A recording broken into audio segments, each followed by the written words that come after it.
Muy buenas tardes, mi nombre es Daily Marduque, soy estudiante de la carrera Publicidad y Mercadeo del Instituto Universitario de Tecnología José María Carreño. Y a continuación les voy a hablar un poco sobre lo que es la oratoria. La oratoria es el arte de expresarnos con elocuencia ante un determinado público. Esta misma requiere el dominio de técnicas expresivas y también tiene que ver con la persuasión y la seducción al hablar o exponer una serie de ideas a un determinado público. Su clasificación es la siguiente. Tenemos la oratoria pedagógica, la social, la política, la religiosa y la forense. Su evolución. La evolución de la oratoria va desde la edad antigua, edad media, edad moderna y edad contemporánea. En la edad antigua surgió en Sicilia, donde se creó la oratoria fundamentándose en la antigua Grecia. Además de ello, Sócrates creó una famosa escuela de oratoria en Atenas, que tenía como concepto más amplio y patriótico de la misión del orador, que debía ser un hombre instruido y movido por altos ideales éticos. En la Edad Media se desarrolló durante los siglos XI y XIII. En esta época surgió la oratoria cristiana, siendo San Agustín de Hipona, santo, padre y doctor de la Iglesia Católica, uno de los más grandes oradores durante la Edad Media. Durante la Edad Moderna, la oratoria fue utilizada especialmente como un don, con el cual se logró la agitación de masas de un pueblo. Esto se debe a que para esta época en Europa se desarrolló la Revolución Francesa, siendo esta la única arma utilizada por Francia. Y por último, en la Edad Contemporánea, se destaca por un orador en específico, el cual fue Ernesto Che Guevara, un político y militar cubano, principal líder de la Revolución Cubana, ya que a través de su palabra logró convencer a una gran masa de personas. Se dice que las cualidades esenciales de una oratoria contemporánea no son más que la naturalidad, la brevedad y la veracidad en lo que se habla. El discurso oral es la sucesión de palabras expresadas de forma oral. Aquí le podemos expresar, le voy a expresar sus elementos, sus tipos en cuanto a lo que es la estructura y el arte. En elementos tenemos que hay discursos orales de elocuencia, vehemencia, persuasión, confección y elocución.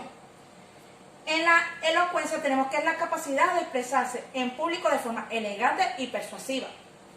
En la vehemencia es la que se utiliza un tono de voz elevado o gritando con la intención de recalcar sus ideas. En la persuasión tenemos a que se refiere a cambiar la actitud o el comportamiento de una persona o un grupo hacia algún evento, idea u objetivo. En la confección tenemos que es la elaboración o estructuración del discurso, el cual permite que el mismo esté organizado. Y en la elocución es la selección y ordenamiento de la palabra para el discurso. En los tipos de discurso oral tenemos lo que es el narrativo, el descriptivo y el expositivo. El narrativo es aquel que cuenta historias y anécdotas. El descriptivo es el que explica las características determinadas de cierto tema. Y el expositivo es el que informa acerca de algo de manera objetiva. Y en cuanto a su área tenemos el político, el religioso y el empresarial.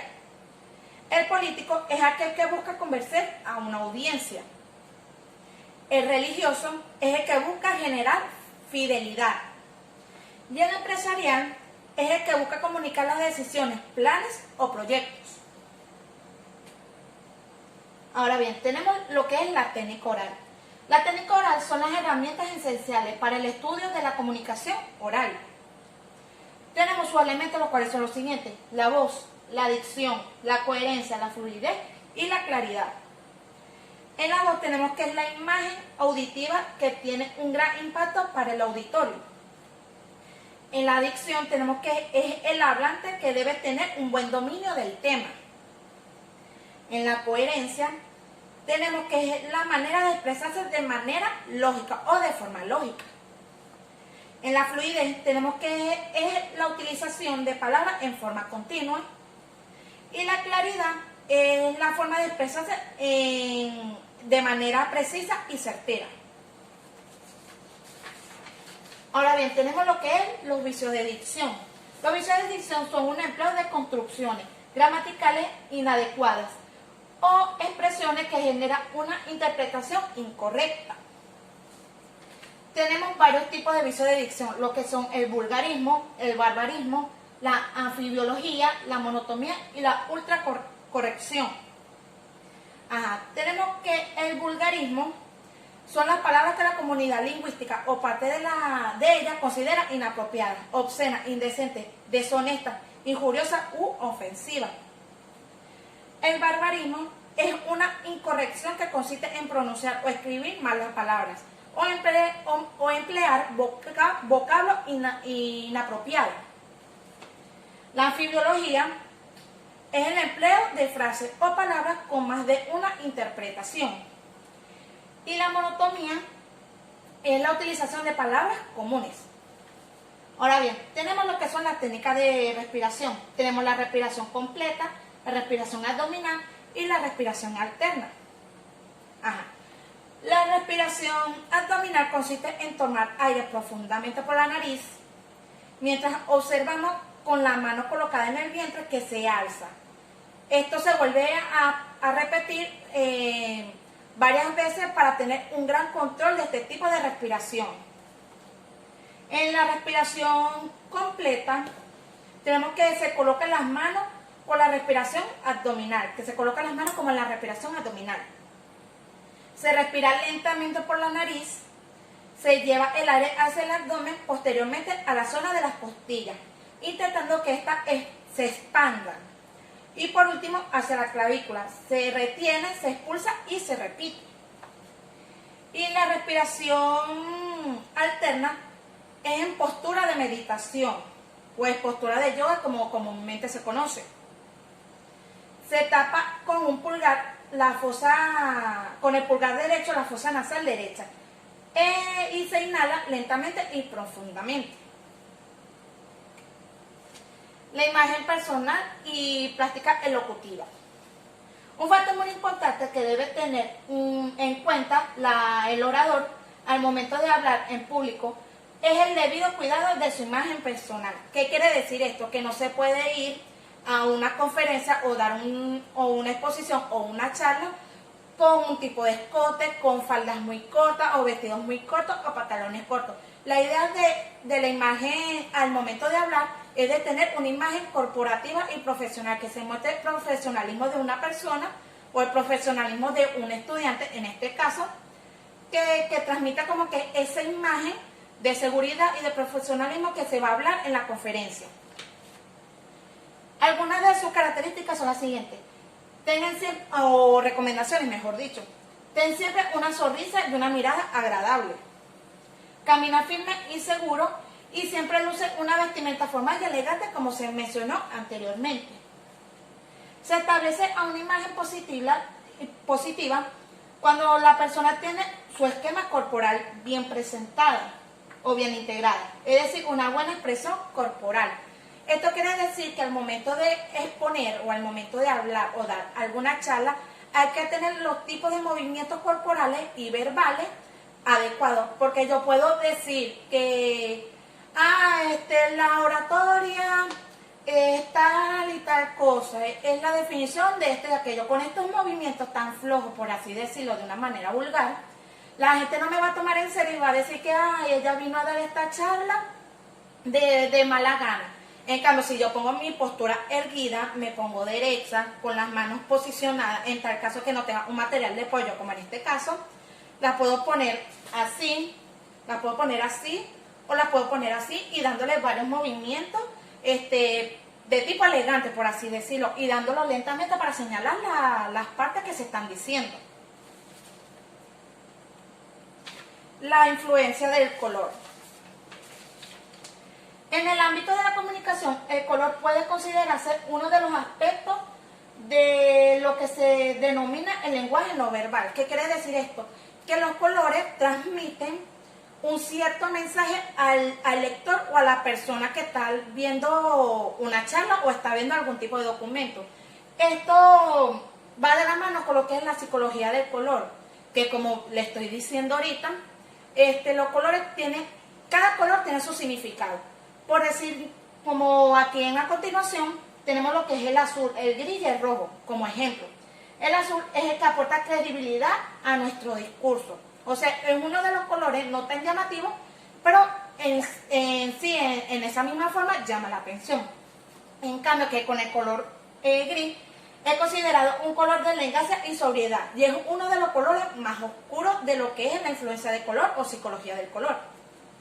Y el rojo es el que estimula a la audiencia con las emociones más intensas, porque si nos más bien recuerdan, el color rojo está integrado a lo que son las emociones intensas, lo que es el amor, la excitación o el tipo de emociones que son así más exaltadas o más importantes. El lenguaje gestual es una forma de comunicación en la que se utiliza el habla, sino los gestos, posturas corporales y otras señales con contacto visual. ¿Qué quiere decir esto? Que el lenguaje gestual es más que todo con movimientos corporales, así como estoy diciendo, como estoy haciendo ahorita. Que por ejemplo yo les quiero mostrarles en qué parte voy a explicar sobre este segmento. Yo con nada más girarme un poco, con tener mi postura erguida, con mi postura bien derecha y colocando mi mano en la parte que voy a seleccionar, ya la misma audiencia o el mismo público que está viendo mi conferencia o mi charla ya sabrá a qué me estoy refiriendo. Y dando movimientos adecuados, movimientos elegantes para que se vea y para que se note que le estoy dando como que importancia a lo que voy a hablar o a lo que voy a seleccionar. Tenemos en los lenguajes gestuales lo que son los tipos de gestos y los tipos de miradas. En tipos de gestos tenemos los emblemáticos, ilustradores, los reguladores, adaptadores y afectuosos. En los emblemáticos tenemos que son los gestos que tienen una traducción verbal concreta. En los ilustradores son los gestos que acompañan al discurso en forma que forman parte del mismo y lo enriquecen. Los reguladores son los que utilizamos para facilitar el flujo de la comunicación y para interactuar con los demás, es decir, señalando así con la mano o con el dedo o hacer algún tipo de otro movimiento que no se vea tan obsceno, se vea tan inadecuado, que no se vea tan antiprofesional, por decirlo así. Los adaptadores son aquellos movimientos que realizamos tocando nuestro propio cuerpo o manipulando algún objeto, como en este caso, un ejemplo de lo que son los tipos de gestos adaptadores, son como el que estoy haciendo ahorita con agarrar este material de apoyo para leerlo, o si no tengo ningún tipo de material de apoyo, puedo utilizar también mi cuerpo en caso si es una exposición sobre algo referente al cuerpo humano, por así decirlo. Y de acuerdo a los tipos de gestos afectuosos, que son los últimos, son aquellos que están vinculados a las emociones, pero se diferencian de los adaptadores por su papel en la socialización. Y en cuanto a lo que son los tipos de miradas, tenemos la invasiva en la sociedad, la indiscreta, las dominantes y la íntima. Las invasivas son las miradas que están ligadas en forma en las que miramos. Es decir, es como repasar de arriba abajo a la persona, acompañada con una expresión del rostro. Es como por decir que estoy escaneando con la mirada a la persona a la que voy a hablar o la persona con la que me voy a comunicar. Que si con la mirada, nada más con la mirada, le puedo diferenciar que si su forma de ser, su forma en la que va a hablar o cómo está vestido, y así puedo diferenciar su forma de ser, por decirlo así. En la sociedad, el control de estas miradas son las que se adaptan al tipo de cultura en la que vivimos y que esta puede ser fundamental.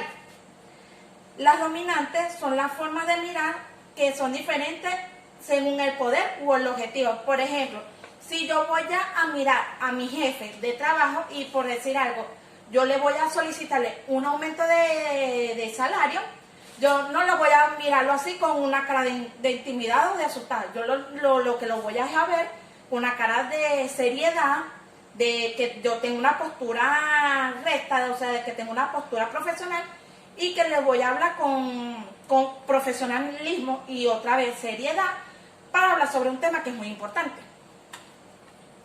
Y las íntimas son las que se recogen los ojos, se pasan por el mentón y se dirige hacia otra parte del cuerpo. Es como dar algún tipo de insinuación íntima, amorosa, o dando algún efecto de afecto de felicidad o de tristeza, de enojo.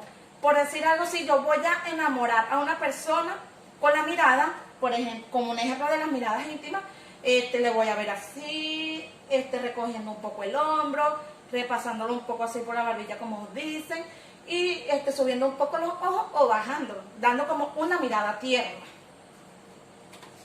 Esto es todo por hoy, espero les haya gustado y muchas gracias por su atención.